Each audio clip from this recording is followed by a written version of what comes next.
जय हिंद दोस्तों। Myself Arpan and once again from JTC the motivational path. और सबसे पहले तो आप सभी लोगों का बहुत बहुत धन्यवाद। पहले शूट से काफी ज्यादा प्यार मिला, काफी ज्यादा लोगों को सपोर्ट मिला है। और आज हम लेकर आए हैं पहले शूट का दूसरा एपिसोड। पिछली बार रह गया था कुछ, तो दूसरे शूट की तरफ चलने से पहले हम थोड़ा सा दो बातें शेयर करेंगे।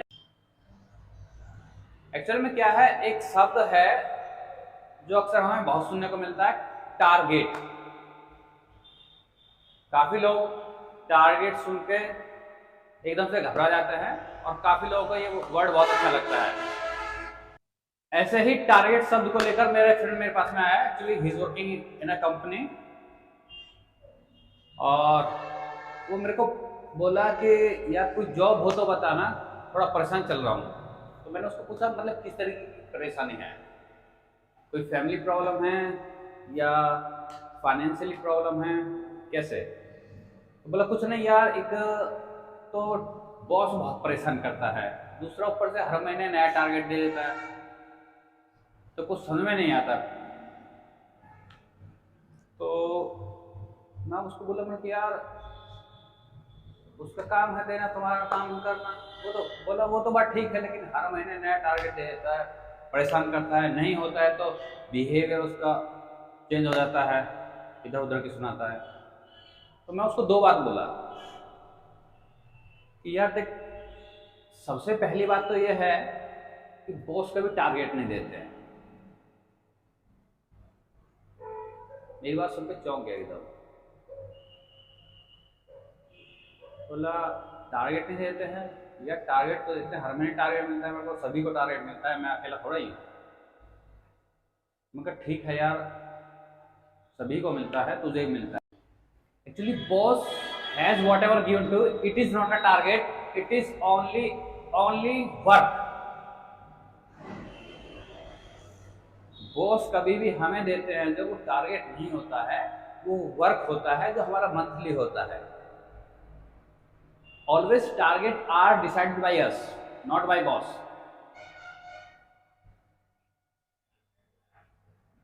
बोले यार कहते तो टारगेट ही है उसको। मैं बोला मतलब यार कहते टारगेट नहीं है, हम लोग उसे मान टारगेट लेते हैं। वो टारगेट नहीं होता है, एक्चुअली वो वर्क होता है, मंथली वर्क। और क्योंकि कंपनी हमें काम करने के पैसे देती है, इसीलिए वो हमें काम देती है। सपोज अगर कंपनी ने कहा है कि इस महीने आपको 1.5 लाख रुपए तक का काम करना है, तो उसको एक बेस बना दिया जाता है कि यार 1.5 लाख रुपए तक का काम करने के देना है कंपनी को। हम लोग उसे टारगेट के रूप में लेते हैं, एक्चुअली टारगेट वो है ही नहीं। तो मेरे को बोले यार टारगेट क्या चीज है? फिर मेरे को बताता हूँ टारगेट क्या चीज है। देखिए, काम जो होता है वो हमारी जिंदगी को चलाता है, और टारगेट जो होता है वो जिंदगी में बदलाव लेकर आता है। फॉर एग्जाम्पल, जब हम पढ़ रहे होते हैं तो टीचर हमें कभी नहीं कहता कि भाई तुम्हें इतने परसेंट लेकर आने हैं। हम डिसाइड करते हैं कि हमें कितने परसेंट लेकर आने हैं, दैट इज टारगेट। एक साल भर का एग्जाम होता है, उसकी तैयारी करते हैं, बहुत अच्छी तैयारी है हमारी। हमें पता लगा कि सेंटर हमारा कुछ दूर जाके पड़ा है, तो ट्रेन से जाना पड़ेगा। स्टेशन से 8 बजे चलती है, तो 8 बजे से पहले पहले हमें वहां पहुंचना होता है, दैट इज टारगेट। अगर हमारी माता डेली 6 बजे उठती है काम करने के लिए, और कल मेरा एग्जाम है, तो वो कल 5 बजे उठेगी, दैट इज टारगेट। अगर आपकी तैयारी अच्छी है, आप एग्जाम क्लियर कर जाते हैं, तो वहां से आपको एक नया एटमॉस्फेयर मिलता है जो आपकी जिंदगी में बदलाव लेकर आता है, दैट इज टारगेट। तो टारगेट ये नहीं है जो हर महीने मिलता है, ये हर महीने जो मिलता है वो काम मिलता है। और काम भाई साहब सब जगह करना होता है। आप घर में रहो तब भी काम करना पड़ेगा, घर से बाहर रहोगे तब भी काम करना पड़ेगा। और रही बात बिहेवियर की, तो पहली बात तो टारगेट की करी हमें, अब दूसरी बात बिहेवियर की। देखिए, जहां तक बिहेवियर की बात है ना, वो पहले कभी होता था संस्कारों के आधार पर आजकल काम के आधार पर बदलता है। बिहेवियर काम से रिलेट करता है। जैसा आपका काम होगा वैसा सामने वाले का बिहेवियर होगा। जिस तरह का आप काम करेंगे उस तरह का बिहेवियर लोग आपके साथ में रखेंगे। बिहेवियर जो डिपेंड होता है ना, वो सिर्फ और सिर्फ हमारे काम पर डिपेंड होता है। अगर बॉस के पूछने से पहले हम उसको अपनी रिपोर्ट सबमिट कर देंगे कि हमने क्या किया है, कैसे किया है, तो उसी दिन से बॉस का बिहेवियर चेंज होने लग जाएगा। उसको लगे कि हाँ, बंदा मेरे पूछने से पहले मुझे रिपोर्ट दे देता है। तो वो जो नेगेटिव बिहेवियर चल रहा था ना, अभी वो पॉजिटिव बिहेवियर बनने लगेगा। तो ये बात बॉस या कंपनी या किसी एक पर्टिकुलर सोसाइटी की नहीं है। आप जहां भी रहेंगे, जैसे भी रहेंगे, हर किसी का बिहेवियर आपके काम पर डिपेंड करता है। जैसा आपका काम होगा वैसा सामने वाले का बिहेवियर होगा। अगर आपका काम सकारात्मक है और अच्छे लेवल का है तो उसी प्रकार सामने वाले लोगों का बिहेवियर होगा आपके प्रति।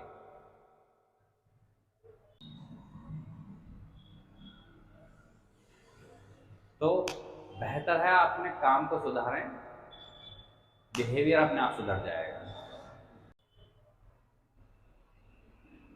तो after getting this type of solution, now he is happy and working there.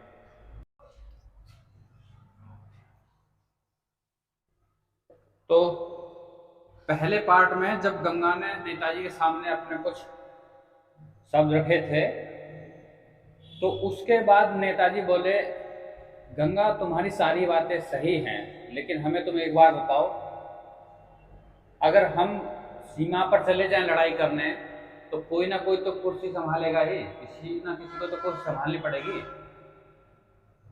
और जब कोई संभालेगा तो हमारे बच्चे ही संभाल लें। वो भी तो सीख रहे हैं गुण कुर्सी संभालने के। तो ये भी तो एक प्रकार की देशभक्ति है। तो दोस्तों, यहां पर गंगा ने नेताजी से कुछ बात कही थी। वो कैसे कही थी? नेताजी, एक बात बताइए, राजा का बेटा क्या राजा ही बनेगा? अगर राजा का बेटा राजा ही बनेगा तो फिर गरीबों के बच्चे कहां जाएंगे? आपने कभी सुना है कि किसी पॉलिटिकल लीडर का बेटा सीमा पर शहीद हो गया? आपने सुना है कभी किसी नेता का बेटा सीमा पर शहीद हो गया? या तो वो बिजनेसमैन मिलेगा, या तो वो कालाबाजारी करता मिलेगा, या तो फिर नेता की तरह कुर्सी लेगा। तो नेताजी, राजा का बेटा राजागिरी तो आप चला रहे हैं। तो नेताजी बोले, तो फिर एक बात बताइए, हम फिर अपने बच्चों को पढ़ाएं ना। गंगा फिर उनको पूछती है, तो अच्छा नेताजी एक बात आती है, तो क्या राजा का बेटा राजा ही बनेगा? अगर ऐसा है तो फिर गरीबों के बच्चे कहां जाएंगे? क्या आपने कभी सुना है कि किसी पॉलिटिकल लीडर का बेटा सीमा पर शहीद हो गया? या कहीं सुना हो कि पॉलिटिकल लीडर के बच्चे सेना में भर्ती हैं? तो गंगा की बात सुनकर नेताजी बोले, अच्छा एक बात बताओ, फिर तुम्हारे हिसाब से तो पॉलिटिशियन खत्म ही हो जाएगा। अगर हर बंदा सीमा पर जाकर लड़ाई करने लगे तो फिर पॉलिटिक्स क्या करेगा? वो तो खत्म हो जाएगा। इस हिसाब से तो कोई पॉलिटिक्स में आएगा नहीं। तो दोस्तों, यहां पर गंगा ने कुछ बातें कही थी नेताजी को, वो मैं वीडियो के अंत में बताऊंगा। तो वहां से बाद में क्या शब्द कहे थे गंगा ने, वहां से बाद के जो वार्तालाप हुआ था गंगा के और नेताजी के बीच में, वहां से स्टार्ट करते हैं थोड़ा। गंगा कहते हैं नेताजी से कि श्वेत वस्त्र है दिल काला, सतरंजी चाल तुम्हारी है। कि नेताजी, श्वेत वस्त्र है दिल काला, सतरंजी चाल तुम्हारी है, तो क्यों कहते हो देशभक्त हो, ये कौमी गद्दारी है। कि श्वेत वस्त्र है दिल काला, शतरंजी चाल तुम्हारी है, और क्यों कहते हो देशभक्त हो, ये कौमी गद्दारी है। और रहा भरोसा नहीं खून पर जो हाथ जोड़कर बैठे हो, कि रहा भरोसा नहीं खून पर जो हाथ जोड़कर बैठे हो। अरे शहीदों का रहा कफन ताज पर, तुमको कुर्सी ज्यादा प्यारी है।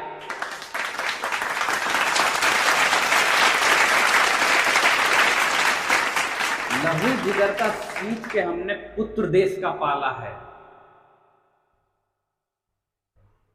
अरे लहू जिगर का सींच के हमने पुत्र देश का पाला है, और अपना पेट काटकर हमने तुमको दिया निवाला है।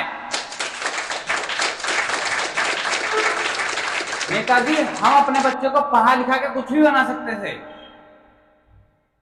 डॉक्टर बनाते, इंजीनियर बनाते, वकील बनाते, जज बनाते, कुछ भी बना सकते थे, लेकिन उसकी ख्वाहिश थी कि वो सीमा पर जाकर देश की सेवा करे। हमने तो अब तक जो काम किया था सिर्फ उसको पाल पोस कर बड़ा करने का क्या था। देश को समर्पित तो हमने उसी दिन कर दिया था अपने बच्चे को जिस दिन उसने ये कहा था कि मुझे सीमा पर जाना है। तो हमारे हिस्से का निवाला था वो तो हमने आपको दे दिया। आपने अपने हिस्से का निवाला आपने खुद रखा हुआ है कि लहू जिगर का सींच के हमने पुत्र देश का पाला है, और अपना पेट काटकर हमने तुमको दिया निवाला है। और दर्द पुत्र का सीने में आज चसक चसक के बता रहा है, कि दर्द पुत्र का सीने में आज चसक चसक के बता रहा है। अरे हंसी तुम्हारी हंसकर कहते तुमने पीठ में भौंपा भाला है।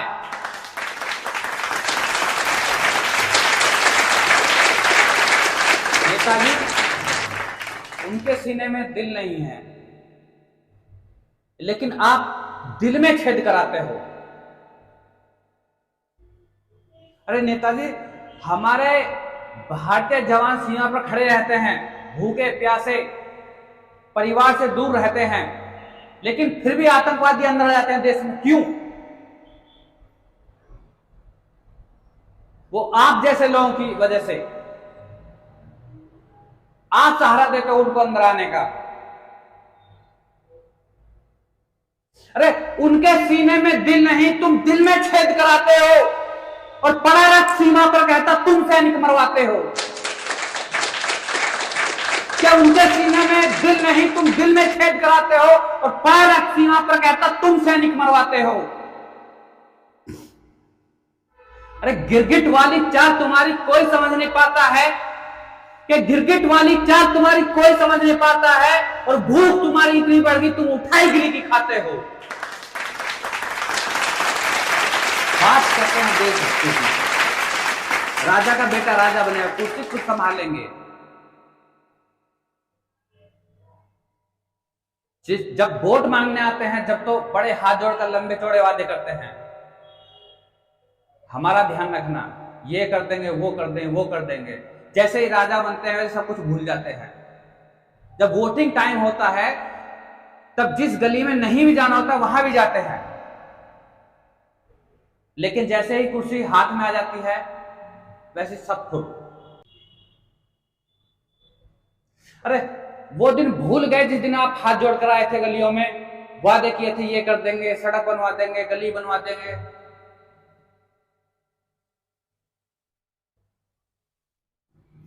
अरे हाथ जोड़कर आए थे तुम कि अब सरकार बना लोगे, कि हाथ जोड़कर आए थे तुम अब सरकार बना लोगे। ये देश है दुनिया का गहना, ये दुनिया देश बचा लोगे। नेताजी, हाथ जोड़कर आए थे तुम कि अब सरकार बना लोगे, ये देश है दुनिया का गहना, ये दुनिया देश बचा लोगे। बस माइक पकड़कर हाथों में लंबी लंबी हाँकते हो, कि माइक पकड़कर हाथों में बस लंबी लंबी हाँकते हो। अरे गजभर कुर्सी संभाल नहीं पाती, वतन के ठाक संभालोगे।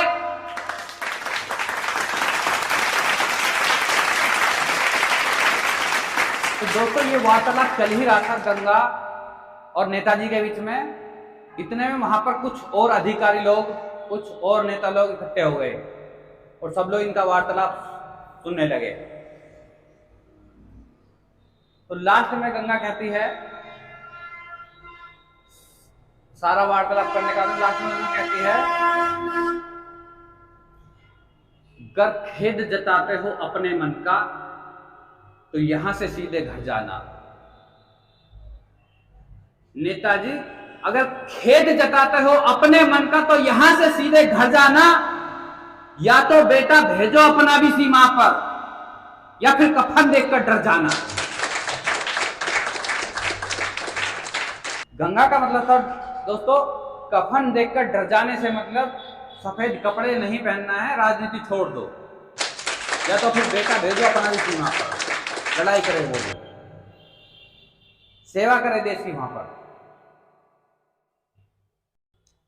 अरे खेद जताते हो अपने मन का, कि खेद जताते हो अपने मन का तो यहां से सीधे घर जाना, और या तो बेटा भेजो अपना भी सीमा पर, या फिर कफन देखकर डर जाना।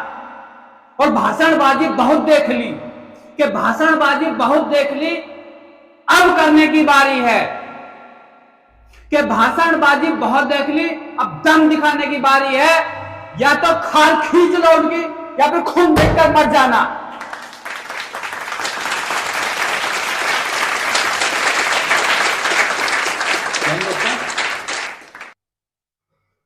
तो यहां पर वार्तालाप खत्म हो गया था नेताजी का और गंगा का।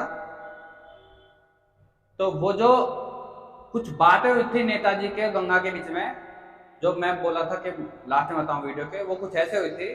नेताजी बोल रहे थे गंगा से, तो इस तरीके से पॉलिटिक्स खत्म हो जाएगा, पॉलिटिक्स में लोग नहीं आएंगे। अगर सारे लोग सीमा पर जाकर लड़ने लगे तो पॉलिटिक्स तो खत्म हो जाएगा, नेता लोग बनेगा नहीं कोई भी। तो गंगा ने ये कहा था कि नेताजी, सेवा देश की सेवा होती है, वो चाहे सीमा पर हो चाहे कुर्सी पर बैठकर हो। लेकिन ये जो कुर्सी पर बैठकर और माइक पकड़कर लंबी लंबी हाँकते हैं, लंबे चौड़े वादे करते हैं, तजुर्बा नहीं होता है। तजुर्बा मिलता है वहां सीमा पर जाकर लड़ाई कैसे लड़ी जाती है, देश कैसे चलाया जाता है। मैं ये नहीं कह रही कि आप सफेद कपड़े पहनकर या तो वर्दी पहनकर सीमा पर जाकर लड़ें, लेकिन हां, अगर आपके बच्चे पॉलिटिक्स में आना चाह रहे हैं तो पहले जाएं सीमा पर, वहां तीनों में से कोई सी सेना में अपनी सेवाएं दें, उसके बाद राजनीति में आए। उनको पता लगे देश कैसे चलाया जाता है, लड़ाई कैसे लड़ी जाती है। अगर आप ऐसे करेंगे कि हमने कुर्सी ले लिया, अब हमारे बच्चे संभाले कुर्सी, तो वो राजा का बेटा राजा ही बनेगा वाली रीत चला रहे हैं आप। लोगों के पढ़ने का कोई मतलब नहीं रह जाएगा। तो दोस्तों, गंगा की ये बात सुनकर वहां खड़े काफी अधिकारी, काफी नेता लोग सहमत थे, और गंगा की इस बात को सुनकर आप कहां तक सहमत हैं, कमेंट्स बॉक्स में जरूर बताना। तो दोस्तों, ये एक छोटा सा संदेश था गंगा रूपी मां ने जो देश को समर्पित किया था। अभी बात करते हैं हम दूसरी बात की। तो दोस्तों, दूसरी बात ये है कि मेरे कुछ एक फ्रेंड्स का कॉल आया था मेरे को, तो वो बोल रहे थे कि उन्हें एक सब्जेक्ट में काफी समस्याओं का सामना करना पड़ रहा है, इंग्लिश कम्युनिकेशन, इंग्लिश एकेडमिक और कॉम्पिटिटिव एग्जाम्स। तो ये समस्या का समाधान निकाला है हमने। हम लोग संडे सुकून या तो फिर कोई भी मोटिवेशनल कोट लेके चलेंगे, और बाकी के दिन में बाकी का जो सूट रहेगा हम इंग्लिश को लेकर चलेंगे। उसमें इंग्लिश स्पोकन रहेगा, इंग्लिश एकेडमिक रहेगा, और इंग्लिश कॉम्पिटिटिव एग्जाम्स के लिए रहेगा। तो मिलते हैं दोस्तों फिर किसी एपिसोड में। जय हिंद। और हाँ, एक बात और दोस्तों, देखिए, वीडियो को देखकर आप लाइक करेंगे ये भी जरूरी नहीं है, वीडियो को देखकर आप सब्सक्राइब करेंगे ये भी जरूरी नहीं है। माय रिक्वेस्ट इज कि जब आप वीडियो देखें तो कमेंट आप जरूर करें, तो कमेंट मेरे लिए एक अच्छा मार्गदर्शन रहेगा कि मुझे क्या लिखना चाहिए, किस तरीके से लिखना चाहिए। और किसी दोस्त का अगर सजेशन है कि इस टॉपिक पर कुछ कविताएं वगैरह चाहिए, शेर शायरी वगैरह चाहिए, वो प्लीज़ कमेंट बॉक्स में जरूर अपना एक्सपीरियंस शेयर करें।